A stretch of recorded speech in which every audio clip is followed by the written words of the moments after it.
Okay,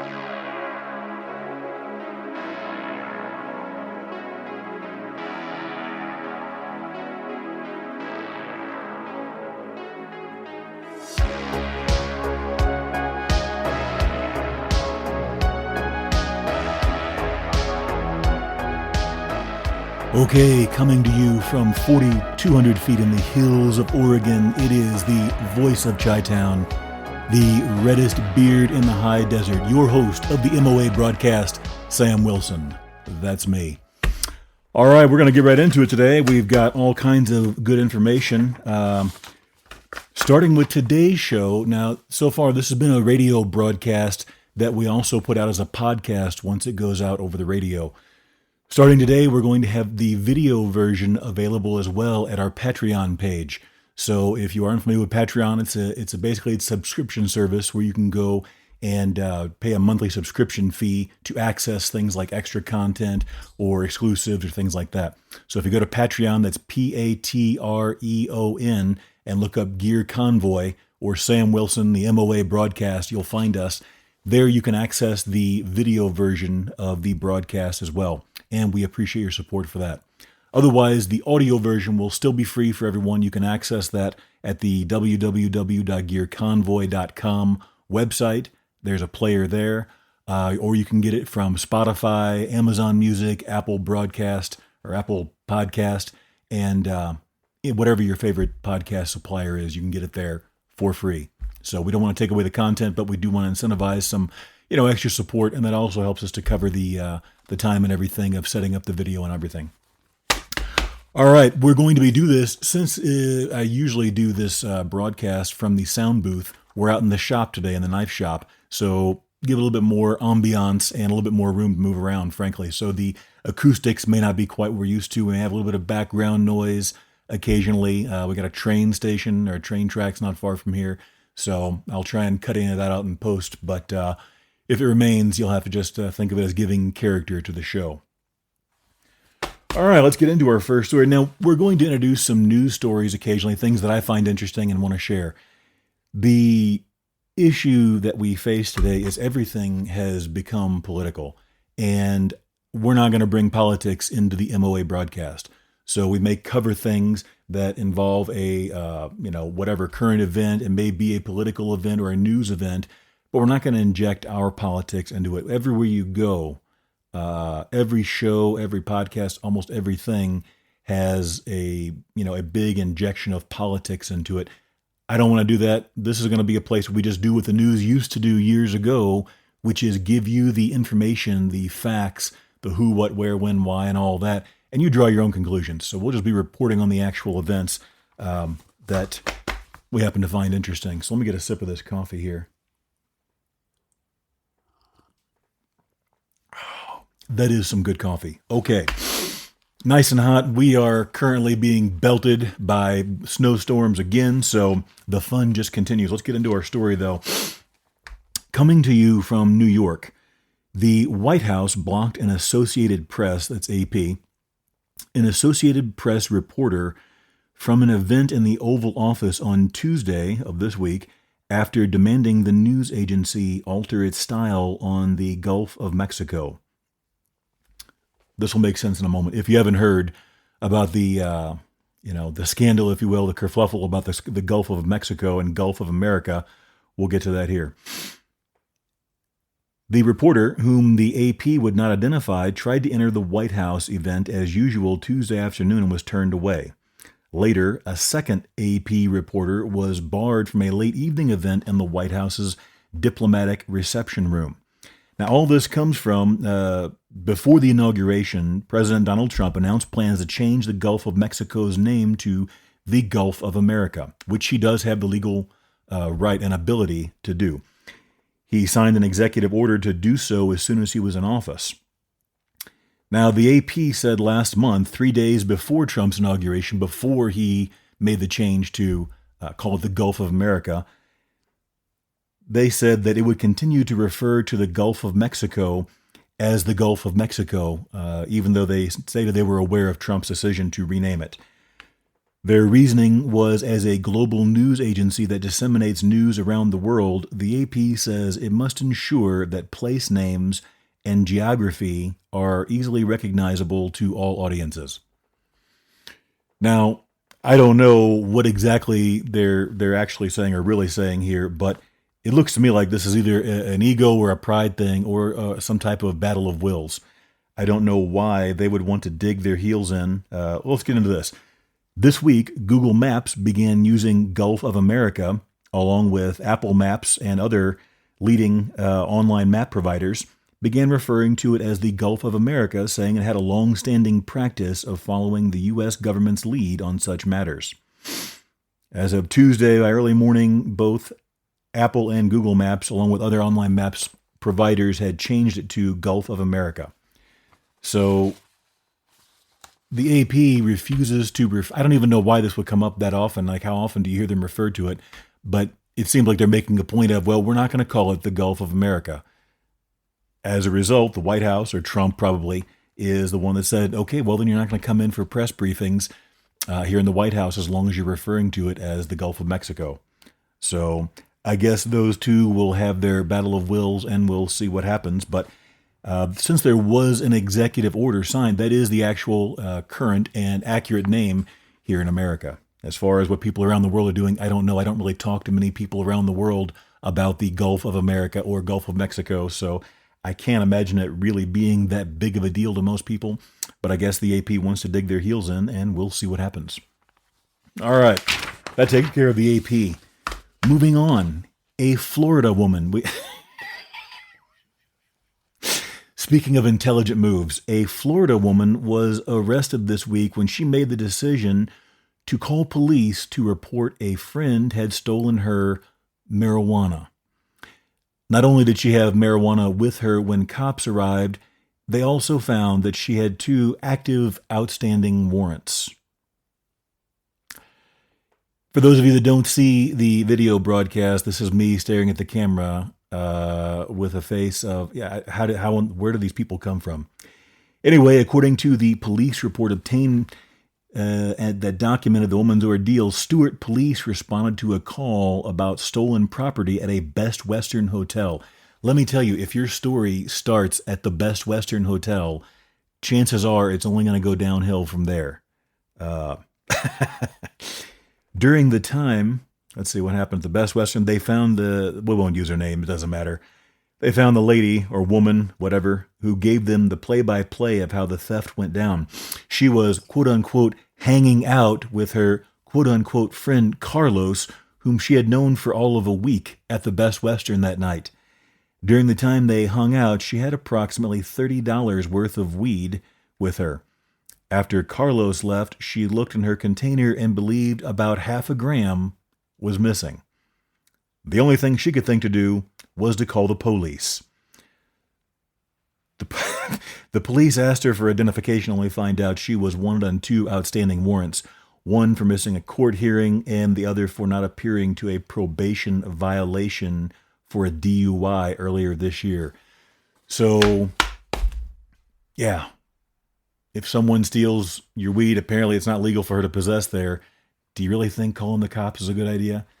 You know, we always hear about the Florida man. This was a Florida woman. I don't know what in the world goes on. I've spent a good amount of time in Florida, especially in the Fort Walton Beach, Pensacola areas. Absolutely beautiful. Several good steakhouses went to there. Went to a 3 Dog Night reunion concert there. That was pretty interesting. I didn't really see a lot of this crazy behavior, but these are stories that pop up regularly with the Florida man and the Florida woman deal. So she was taken to the Martin County Jail and held with no bond. Well, I guess she lost the rest of her weed too. This reminds me of an episode of Cops. So for those of you that are young, you may not be aware of the show Cops. Before we had social media and TikTok and Instagram and X or Twitter and all these other different things where anybody could just put live or unfiltered, uncensored content online. The only place you could really see these wild police chases and takedowns was on a show called Cops. And when you heard that theme song, Bad Boys by Inner Circle, come on, you knew you were in for a good time because these were It was the wild, wild west. And this is before, people started getting overly sensitive to, let's just say, the use of force in police applications. So things got pretty wild and woolly sometimes. And this reminds me, sorry, I don't want my coffee to get cold. This reminds me of an episode I saw once where you see these two women in a pretty rough looking part of town. Okay. The cops show up and they go over to the first woman, and she's the one that called the police. And the cop says to her, he goes, okay, you called you called us. What's going on? And she goes, well, I gave this lady over here $20 for something, and she won't give my money back. And you can tell by the part of town that they're in and the way these folks are dressed and looking and acting and talking. You can look this up on YouTube, by the way. It's an easy clip to find. That, the cop knows what's going on. And so he asks her, he goes, well, what's the money for? And she says, it could be for anything. It doesn't matter what the money's for. She goes, well, she won't give me my $20 back. And the cop asks her, he says, well, did you come down here to buy drugs? And she goes, yes, I came down to buy crack rock. So don't worry. It gets better. The cop says, all right, well, wait here for a minute. He goes over and talks to the other woman, who, of course, immediately, begins denying the story. I don't know what you're talking about. She came over disrespecting me, asking this and that, and I don't know, whatever her problem was. And the cop says, well, did you give her anything for her $20? Because the lady told the cop when she gave her the $20, she gave her what she found out later was plaster. It was supposed to be crack rock, and she gave her some plaster. So the cop says, did you give her anything? Did you sell her anything? And the lady goes, no, without missing a beat. She goes, no, I don't even sell drugs. I'm a prostitute. So that ends our foray into the news for the moment and our Florida adventures. All right. What are we here to talk about today, though? We know this is supposed to be a show about survival, about making it out alive, about getting by, about preparedness. What are we talking about? Well, one of everybody's favorite topics when it comes to the outdoors, fire. Let's go to New Hampshire's White Mountains. New Hampshire Fish and Game says a man, he didn't make it, unfortunately. We're going to leave names out of this one, too. A man, 53, was attempting a hike in Presidential Ridge Saturday when the weather deteriorated to winter-like conditions. The Massachusetts man was rescued Saturday night. Rescuers carried him over a mile up the summit of Mount Washington, where he was placed on a truck and driven down the mountain's road to a hospital. Life-saving efforts were attempted for several hours, but he suffered from severe hypothermia and was unable to be revived. Authorities tell them that the man's wife, who had received text messages from him saying he was cold and wet and couldn't continue, and that he felt he would die without a rescue. Unfortunately, that's exactly what happened. When they got to him, he was alive, but he had already suffered from such extensive damage from the cold that hypothermia wound up taking his life. So very unfortunate. So what went wrong? Number one, it says that they knew the storm was coming in. And I don't know, it seemed like this guy was not prepared for the weather. I don't know about his clothing and other things, how well he's prepared. But the bottom line is he failed to regulate his body temperature one way or another. Either he didn't have the tools or he didn't have the ability to start a fire, because there are a lot of different causes. If you look up the number one reason, or the top reasons why people die in the outdoors, frequently it comes down to falls get a lot of people actually in the national park system, but exposure is what gets a lot. A lot of these stories, and I look up hundreds of these things, or dozens a week, hundreds a month or a year easily. And unfortunately, there's a steady stream, a supply of them coming, because people continually go out into the wilderness and they're not equipped. And again, that's what this show is about. So he either didn't have the tools or the training to start a fire. Now, if he did have both the tools and the training, it could be that the wood or whatever it was where he was to burn, had to burn. If he was above the tree line, it would start getting difficult very quickly to find things to burn anyway. But he wasn't able to get a fire going for whatever reason. Now, that's another thing that comes into being prepared beforehand. You have to know your terrain, your area of operations, as they call it. Because as we talked about in last week or the week before, whenever I would go hiking in the Columbia River Gorge, okay, which, by the way, right now they are just getting hammered with a massive snowstorm. The highway, I think it's 84, is shut down. Bunch of wrecks. The highway is either closed or in serious trouble right now, which is near the Multnomah Falls area. That's about 35, 45 minutes outside of the city of Portland in Oregon. But when you go hiking in that area, there is so much, because it's a temperate rainforest, there's so much moisture everywhere.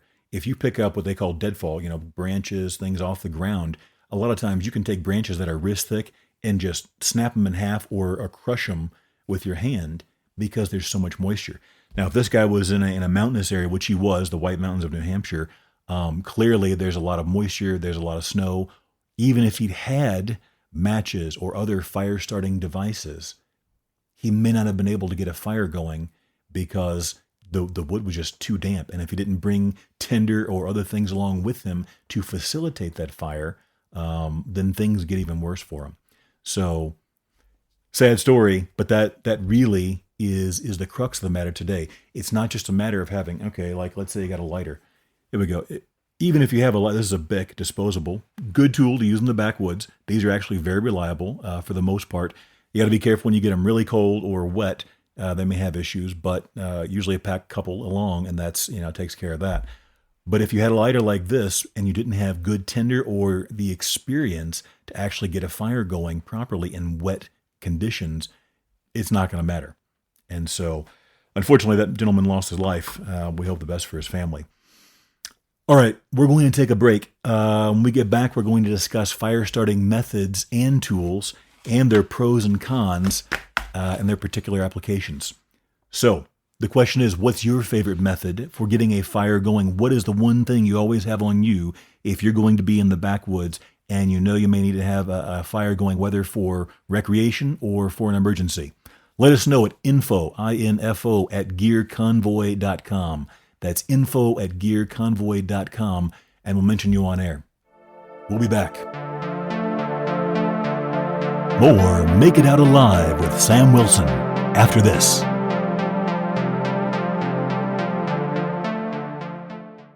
Want to get your business noticed? Sponsor a show on KKFO Gold Country Radio on 103.3 FM and create awareness through on-air announcements, our online stream at goldcountryradio.org, and our podcasts that live on forever. Your message reaches a broad local audience while also targeting listeners who choose to tune in to the shows they love. Plus, we promote your sponsorship across our website and social media. For more information, email goldcountryradio@gmail.com. Call 541-238-6989 or visit goldcountryradio.org. Gold Country Radio, your message heard locally and beyond.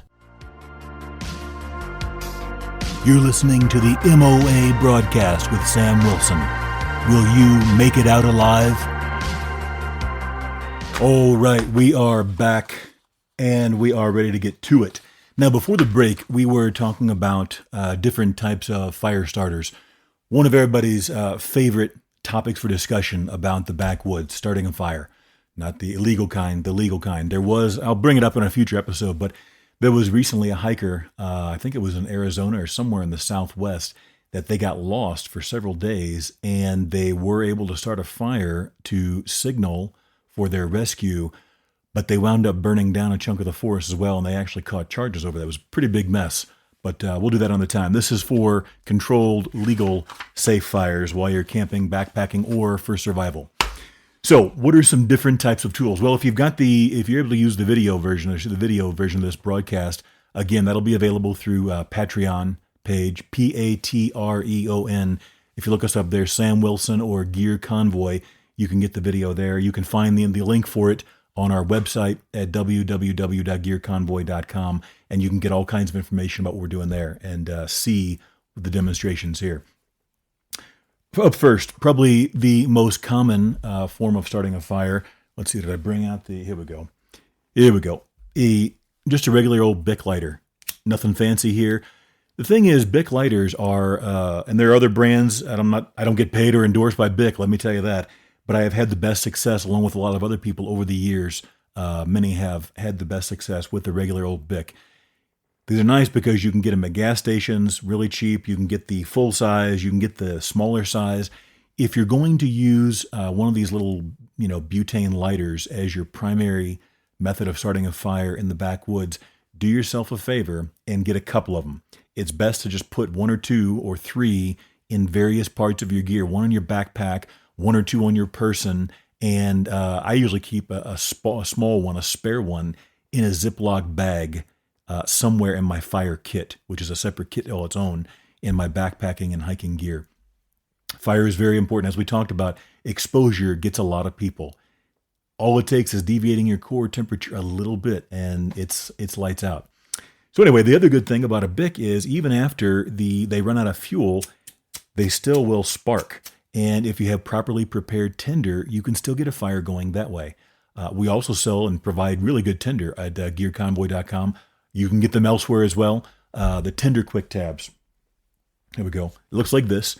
It's a small, I don't know exactly if it's cotton or some similar type of fiber, and it's impregnated with some sort of chemical, probably a petroleum distillate or some sort of petroleum product that makes it more flammable. But the bottom line is, if we take a lighter here, and boom, just like that, you got yourself a fire going. Well, that'll burn pretty good for about, 1.5 to 3 minutes, depending on your environment. Sometimes a little more, sometimes a little less. What I usually do is I cut them in half, because a half of one is more than you really need in most cases if you've prepared your tinder. Okay, and just while we're on that subject, what does properly prepared tinder look like? If you've never made a feather stick, this is one of the easiest and most common ways to produce good tinder in the backwoods. Okay, this is a piece of wood here. Again, if you're watching the video version, you can see. If you're not and you're experienced in the backwoods, you probably know what a feather stick looks like. But you can see the wood has been shaved with a knife. All you really do, this is one of our knives, a Packlight, small hollow handle survival knife made in the U.S. Very proud of these. And you just shave the wood like that, and you make these curls. Okay, so for the curls to be going that way, I would have been cutting like this. I eventually cut the top off of that piece of wood. But what happens is, I'm not going to light it on fire because I'm going to use this for demonstration purposes and other videos. But a Bic or a match or even a ferro rod will easily catch tinder that's like this on fire. The other reason this is particularly valuable is you will strip off the bark, or even take a piece of wood and split it down the middle or into quarters so that you can access the drier wood on the inside. Again, if you're in a place like the Columbia River Gorge, like we've been talking about all week, or in several episodes, you're not going to find any dry wood on the outside. Even if you peel off the bark, in a lot of cases, it's going to be wet. So you got to get something off the ground and then usually split it 1 or 2 times and then shave down to get to dry wood. So that again it dovetails with that story earlier about the man that died in the white, what was it? Whatever it was, the White Mountains of New Hampshire. You got to be prepared to start a fire and you may not find good tinders. You may have to provide your own. That's what knowing your AO, your area of operations, is all about. So that is the theme of this show of Make It Out Alive. Be prepared. Being forewarned is forearmed. So don't wait until you're in the bad situation to realize, great, all I've got is 2 matches. If you're in the Columbia River Gorge or where that guy is in the White Mountains, chances are 2 matches are not going to do it unless you really, really know what you're doing.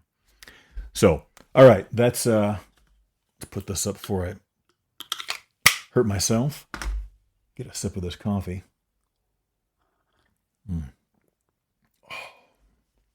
All right, what's next? Matches. Another product that I designed and built, although this was a pre-existing type of product, a match safe. These are also made in the U.S. We have them on gearconvoy.com. This is our match safe.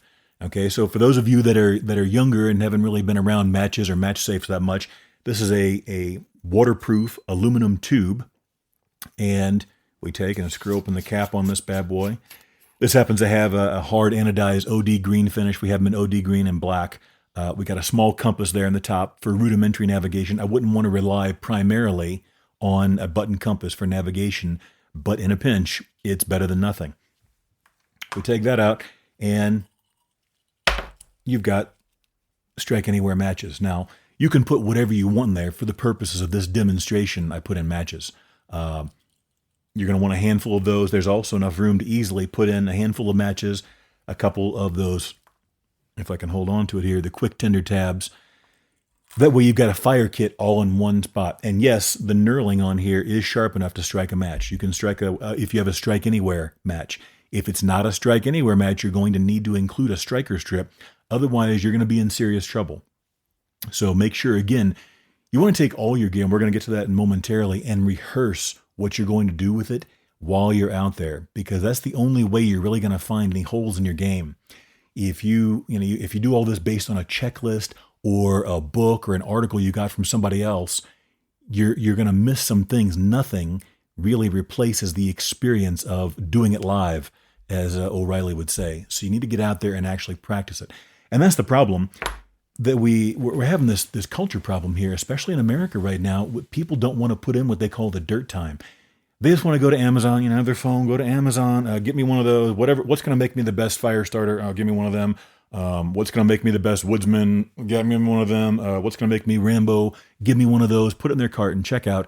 And then it comes and they just stick it in a backpack or a box somewhere, and they don't even use it. I was at I had occasion to be at a meeting a while back, several years ago, about preparedness, and it was in a city. Nothing. I'm a country boy.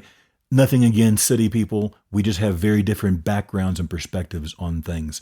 That being said, it was about going over go bags and your emergency supplies. I cannot tell you, as everyone started pulling out their gear, we're going through it and looking at it, okay, this is a good idea, that is not. So much of this gear had never even been opened. Some of it was still in the packaging. And I'm thinking to myself, if you've never even taken it out of the package, how are you going to be proficient with it whenever the chips are down? If you're like that guy on the mountains, what if you're getting pelted with rain and snow? It said there were 50-mile-an-hour winds. If you've never used your gear, that is not the time to learn. So the far more important thing than just going and getting what has the most 5-star ratings on, online or Amazon or wherever you do your shopping, make sure you're experienced with it. Okay? That brings us to one of our other products that is a fantastic product. There we go. This is what's called a ferro rod. So for those of you some people will call it a flint and steel. That's not entirely accurate. It's a ferro rod, short for ferrocerium, which is this rod right here. This is a product that we offer, that I designed and sell. Others have done similar things, so I'm not trying to take too much credit there. But I have great faith in this one. We've got a 5/16 diameter ferro rod here. Those are good for thousands of strikes. You may not be able to start thousands of fires, but thousands of strikes. Same kind of thing as the match safe. If we screw the top off here, we've got a compass and a watertight container where you can put some tinder, like the Tinder Quicks or whatever is important to you. Whenever we take like the match safe and the other products and we make mini survival kits, you want to tailor them to where you're going to be. If you're in the city, having strike anywhere matches to start a fire may not really be crucial for you in your day-to-day, activities. It may be more important to have a $20 bill in case of emergency to get home or to make a call or get something, whatever it may be, and your daily medication, because it's a waterproof container. If you drop it, they're not going to be damaged. You're not going to lose it, however you want to do it. But you need to be prepared with those things. So if you're not familiar with a ferro rod, let me show you how this works. This is a used one here. This is my personal one. Let me get my coffee out of the way. Try not to set anything on fire here.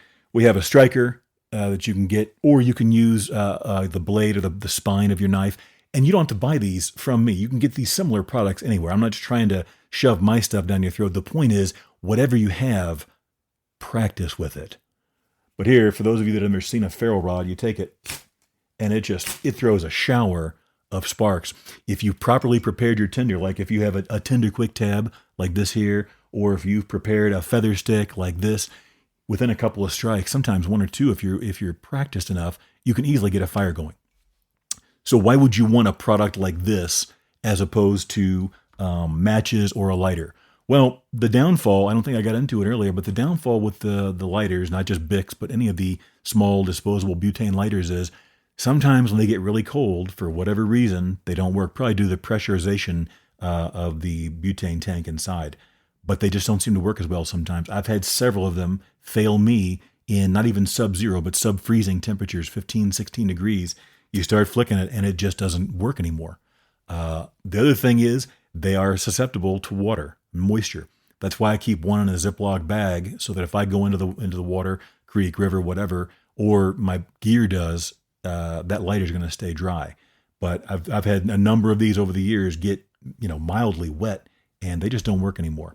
So that is a problem. Now you can still strike with them, but you're going to have very good tinder. The sparks out of a lighter that's out of fluid will not be as good as, say, a ferro rod. So that's we have the ferro rod. I carry this in addition to the lighters and usually some matches and other things to get me going because, again, fire can be very critical once your body temperature starts dropping. It goes too far and it's lights out. These, you can take them straight. In fact, I've got videos on my YouTube channel. I take this straight out of a 5-gallon bucket of water and strike some tinder and start a fire. Okay. And you know exactly how much life you have left in one of these rods because you can see it. I usually have 2 or 3 Bics with me whenever I go because you never know which one of them is running low on fuel. So, again, it's about knowing your gear and being prepared, not just saying, okay, I got the best rated one off of Amazon. So you can get ferro rods very cheap all over the place. Remember, though, there are different types of alloys they use to make these for the rods itself. The cheaper ones don't work nearly as well as the better ones on average. So whatever you get, make sure you try it out. That's the main thing. It's about being prepared. Again, we've talked about that. It's just the same thing with knives. If you go on any bushcraft or knife forum or social media site, guys will sit there and talk endlessly about what's the best knife for this? What knife would you take if you were going to do that? And what would be your dream knife scenario and this and that? Because it's fun, I guess, to go and buy a knife and to collect them and to look at them and admire them. I get all that.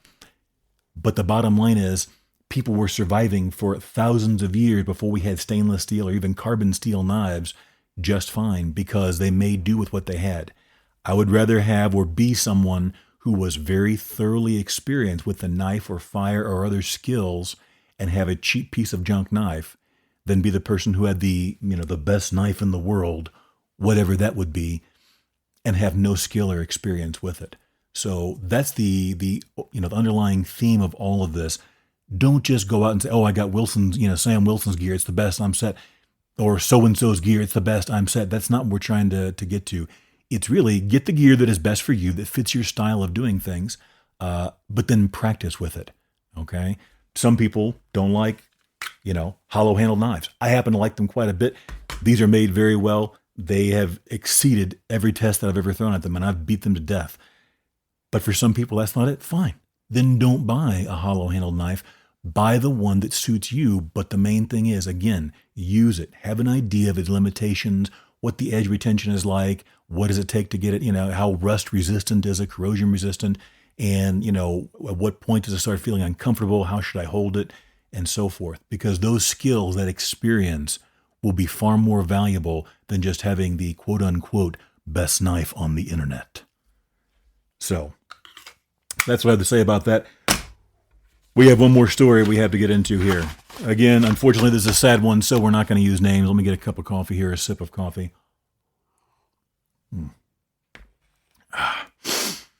Okay. This takes us to Franconia Notch State Park, November 23rd of a year or two ago. The fate of a Massachusetts woman who died alone in the White Mountains, again, just like the man earlier was in the White Mountains. Very treacherous weather there, man. Got to be very careful. Died while trying to accomplish a hiking goal is a sad reminder of one of the biggest dangers in the backcountry, sometimes called summit fever. I would argue that exposure is far more dangerous, but summit fever is whenever, in this particular area of New Hampshire, there is a large group of 4,000 foot or so mountains, and it's a common thing for people in New England to want to summit all of them because that's like a day hike. We live at 4,200 feet here in Oregon. That's as tall as the whole mountain there. So these are not huge hills. Okay. According to officials, we'll just call her Nancy. Nancy of Westford, Massachusetts, was trying to reach the summit of all 48 of New Hampshire's 4,000 footers before she turned 20 on Wednesday. She set out alone before dawn on Sunday morning from the Lafayette Place campground with the goal of summiting several of the peaks along the Franconia Ridge, then getting picked up by her mother at the Flume Gorge parking lot by 3:30 p.m. So she started out before dawn. let's guesstimate here, 5 o'clock. So 0500, she starts out. That's about 11 hours. If she gets there by 2:30, 3:30, that's a pretty big day. She wanted to summit apparently 1, 2, 3, at least 4 of these hills before she got picked up by her mother. Unfortunately, Nancy never made it to the parking lot, which triggered an extensive search by numerous rescue crews. So they did that right. She had someone there waiting to pick her up and was told to call the cavalry if she doesn't make it on time. Her route she was using is a popular day hike in good weather, but winter conditions had arrived in the White Mountains, making the trail icy, snowy, and much more treacherous. Rescue officials said that she is an experienced hiker in good weather, but was not prepared for winter in the North County Mountains. This is where she really messed up big time. Her attire and the gear she had. She was wearing just a jacket and athletic pants with sneakers on her feet. So a jacket, yoga pants, and tennis shoes. Though that is not the gear, the apparel to be wearing when you're going to be in the White Mountains and there's snow. She was carrying a small amount of food in a backpack and a water bladder. She did not have any means of starting a fire and apparently carried little, if any, further protection, such as extra clothing, and her only source of light was her smartphone, officials said. So, unfortunately, she made some very grave errors before she ever took off on the trail that day. This is, again, like we talked about before, with some of these remote areas being so close. I'm guessing there was a big city nearby, or she was from Westford, Mass. When you are that accessible to the outdoors are that accessible, sometimes people forget that they can be just as dangerous and deadly. I saw that a lot when I was living in the Portland area. People would be out on the trail. It was unreal with their dressed open toe shoes whenever cold temperatures, mud, going up hills, gravel, trying to climb any kind of terrain, and open toed shoes and shorts or yoga pants were very popular wear on the trail usually for women. You got to know Portland, but very dangerous attire. And she had tennis shoes. So she didn't have a way to start a fire. You should always be prepared at a minimum to have to spend the night if it comes up and becomes necessary anytime you go out in the woods, especially if you're going to be alone. She didn't have a flashlight, no fire starting method, no shelter, no extra clothing, and very little food and water. So this was a bad situation all around. Unfortunately, they combed the region after she was reported missing. They encountered waist-deep snow and faced heavy winds and blowing snow. If you never walked in waist-deep snow, that is brutal. Right now, we have almost knee-high, what's actually a little bit over knee-deep snow. Walking through that to go walk my dog or go get the groceries or mail or whatever is a mess. Waist-deep snow will take the energy right out of you. And this lady was wearing yoga pants and tennis shoes.